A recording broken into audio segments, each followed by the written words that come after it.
영국 내에서 이민자가 영국인을 참수하려 하다가 시민들에 의해 제지되는 초유의 사건이 발생하게 되었는데요. 이에 따라 영국 전역에 반이민 시위가 확산하고 있습니다. 오늘 이 내용 좀 제대로 보도록 하겠습니다. 바로 보시죠. 북아일랜드에서 끔찍한 사건이 발생했습니다. 영국으로 난민으로 온 한 수단 남성이 시민 한 명을 참수하려는 사건이 발생한 것인데요. 다행히 참수 직전에 거리를 지나가던 시민들이 의자나 몽둥이를 들고 와서 해당 수단 남성을 제압하여 목숨을 건졌습니다. 수단 남성에게 공격받은 시민은 눈, 얼굴, 등을 칼에 찔려서 중태에 빠져 병원으로 이송되어 치료받는 상황입니다. 영국 북아일랜드 경찰은 자세한 사건 경위를 조사하고 있는데요. 아직은 테러 관련 협의점은 파악되지 않았다고 합니다. 이 수단 남성은 난민 지위를 인정받은 인물이었는데요. 2023년 2월에 영국 북아일랜드에 들어온 뒤 2023년 9월에 영국 체류 허가를 받게 되었습니다. 그리고 2028년까지 체류 허가를 받았다고 하는데요. 문제는 이 사건이 영국 사회 내부에 오랫동안 누적되어 있던 반이민 정서를 한꺼번에 폭발시키는 계기가 되었다는 점인데요. 사건 직후 분노한 시민들이 거리로 쏟아져 나오기 시작했습니다. 특히 범행 장면이 담긴 영상이 SNS를 통해 빠르게 확산하면서 상황은 걷잡을 수 없이 커졌습니다. 검은색 후드와 복면을 착용한 시위대가 북아일랜드 곳곳에 직결하기 시작했고요. 일부 시위대는 거리 행진을 넘어 직접 행동에 나섰습니다. 난민과 이민자들이 거주하는 곳으로 알려진 주택을 찾아다니며 위협을 가하거나 차량에 불을 지르는 사건들이 연이어 발생했습니다. 현재 언론들은 일부 지역에서 이민자 가족들이 공포에 질린 채 급하게 집을 떠나는 모습까지 보도했습니다. 특히 북아일랜드 수도인 벨파스트에서 이러한 움직임이 집중적으로 나타났는데요. 벨파스트는 과거 수십 년 동안 가톨릭과 개신교 간 유혈 충돌이 이어졌던 지역입니다. 그만큼 사회적 긴장이 높고 집단 간 갈등이 폭력 사태로 번질 가능성이 큰 곳으로 알려져 있는데요. 이번에도 상황을 빠르게 악화했습니다. 시위대는 주요 도로를 점거하고 차량 통행을 막았으며 버스와 승용차에 불을 질렀습니다. 검은 연기가 도시 곳곳에 솟아오르는 장면이 언론을 통해 공개되었고요. 일부 지역에서는 주택과 상점까지 공격받았습니다. 시위대는 난민 수용 정책에 대한 분노를 표출하며 이민자들을 집중적으로 겨냥하는 모습을 보였습니다. 곳곳에서 대규모 시위가 동시다발적으로 발생하자 영국 경찰 역시 비상대응에 들어갔습니다. 장갑차가 투입되었고 상공에서는 경찰 헬기가 시위대의 움직임을 추적했습니다. 북아일랜드 경찰은 추가 충돌을 우려해 주요 지역에 대규모 병력을 배치하였고요.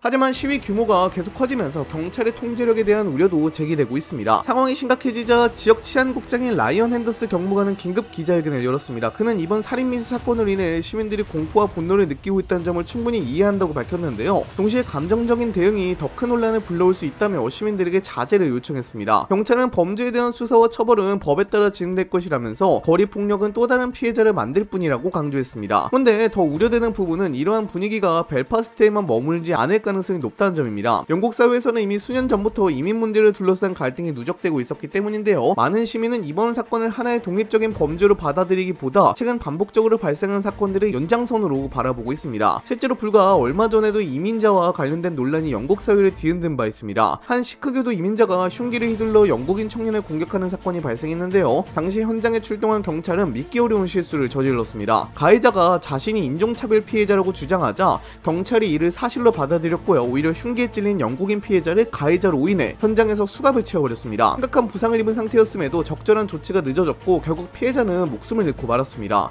이후 경찰이 상황을 파악하고 급히 수갑을 해제한 뒤 응급처치를 시행했지만 이미 돌이킬 수 없는 상태였다고 알려졌습니다. 이 사건은 영국 사회에 큰 충격을 안겼고 경찰의 판단과 치안 시스템에 대한 거센 비판으로 이어졌습니다. 그렇다 보니 분개한 영국인들이 반이민 구호를 외치며 거리를 쏟아지게 된 것이죠. 실제로 영국 사회가 이민 문제에 민감하게 반응한 이유는 현재 진행되고 있는 불법 이민 규모와도 깊은 관련이 있습니다. 로이터 통신 보도에 따르면 2025년 들어 2025년 9월까지 소형 보트를 타고 영국으로 불법 입국한 사람은 28,947명에 달하는 것으로 집계됐습니다. 이걸 2026년 3월까지 확대하면 39,271명으로 늘어나죠. 계속 늘어나고 있는 겁니다. 이는 관련 통계를 작성하기 시작한 2018년 이후 가장 많은 수치인데요. 영국 정부가 해역 감시를 강화하고 프랑스와 협력을 확대했음에도 불구하고 불법 입국자 수는 좀처럼 줄어들지 않고 있습니다. 더욱이 영국 내무부 통계에 따르면 2024년 영국 망명 신청자는 10만 8,138명을 기록하며 1979년 통계 작성 이후 최고치를 경신했습니다. 영국 국민으로서는 국경 통제가 제대로 이루어지고 있는지에 대한 의문이 커질 수밖에 없는 상황입니다. 물론 영국 정부가 반이민 정서가 확대되는 것을 보고 비자 발급과 정착 기준을 높이는 등 국경 통제를 계속 강화하고 있음에도 불구하고 꽤 상당수의 이민자가 넘어오고 있습니다. 그렇다 보니 영국 사회 전반에서는 반이민 정서가 빠른 속도로 확산하고 있습니다. 이러한 변화는 각종 여론조사에서도 뚜렷하게 확인됩니다. 지난 2025년 7월 영국의 시사주간지 더 옵서버가 시행한 조사에 따르면 응답자의 49%가 현재 영국이 직면한 가장 중요한 현안으로 이민 문제를 꼽았습니다. 이는 2023년 같은 조사에서 기록된 29%와 비교하면 무려 20%포인트 상승한 수치입니다. 불과 2년 만에 영국 사회의 관심사가 크게 이동한 것입니다. 있습니다. 또한 영국 지방선거에서도 반이민을 내세운 영국 개혁당이 승리를 거두면서요, 반이민 정서가 몇몇 일부 사람들만 갖고 있는 것이 아니라는 것도 증명되었습니다. 영국 여당인 영국 노동당은 영국 전체 지방의원의 1537석을 뺏겼습니다. 반면 영국 개혁당은 1504석이나 확보하면서 선거에서 최대 승리를 거두게 되었죠. 어마어마한 승리였습니다. 가장 상징적인 승리는 에식스, 서퍽, 선덜랜드, 헤이버링 등에서 나왔는데, 에식스와 서퍽은 보수당의 전통적 기반으로 꼽혀왔는데 영국 개혁당이 여기서 승리하니까 양대 정당 모두에게 충격으로 받아들여지게 되었습니다. 더 주목해야 할 부분은 경제 문제나 물가 상승, 주택가격 폭등, 의료 서비스의 악화 같은 현안들이 여전히 존재하는 상황에서도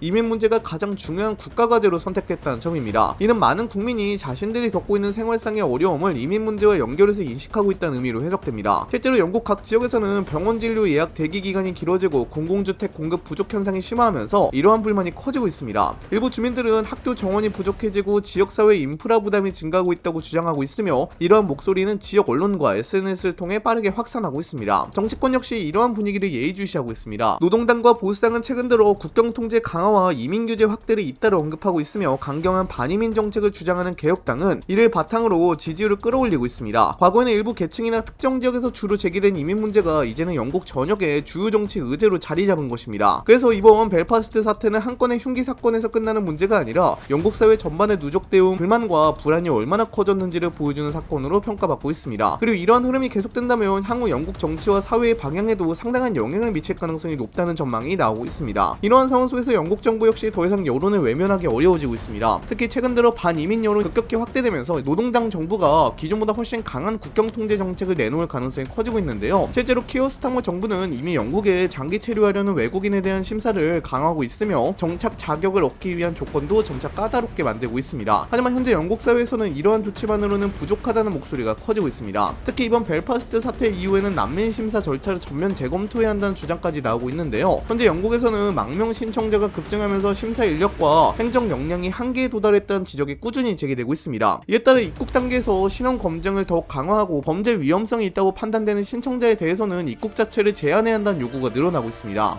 여기에 가족 초청 비자 제도 역시 논란이 되고 있습니다. 영국 정치권 일각에서는 한 명이 입국한 이후 가족까지 연쇄적으로 영국에 정착하는 구조가 이민 규모를 더 키우고 있다고 주장하고 있는데요. 그래서 가족 초청 자격을 축소하거나 소득 기준을 대폭 높여야 한다는 의견도 힘을 얻고 있습니다. 가장 논란이 큰 부분은 불법 입국자 처리 방식입니다. 영국 해협을 건너 입국한 사람들은 영국 본토가 아닌 제3국에서 수용하고 심사하는 방안이 다시 거론되고 있는데요. 일부 정치인들은 영국으로 불법 입국한 사람은 영국 땅에 정착할 수 없다는 원칙을 분명하게 세워야 한다고 주장하고 있습니다. 만약 이러한 정책이 실제로 추진된다면 국제사회에서도 큰 논쟁이 벌어질 가능성이 있습니다. 그래서 이번 벨파스트 사태는 거리 시위에만 의미가 있는 사건이 아닙니다. 영국 정부가 앞으로 어떤 수준까지 이민 정책을 강화할 것인지, 그리고 영국 정치권이 반이민 여론에 어떻게 대응할 것인지를 결정하는 중요한 분기점이 될 가능성이 높습니다. 특히 향후 추가적인 이민자 범죄 사건이나 사회 갈등이 발생할 경우 지금 논의되고 있는 정책보다 훨씬 강경한 조치들이 현실화할 수 있다는 전망도 나오고 있습니다.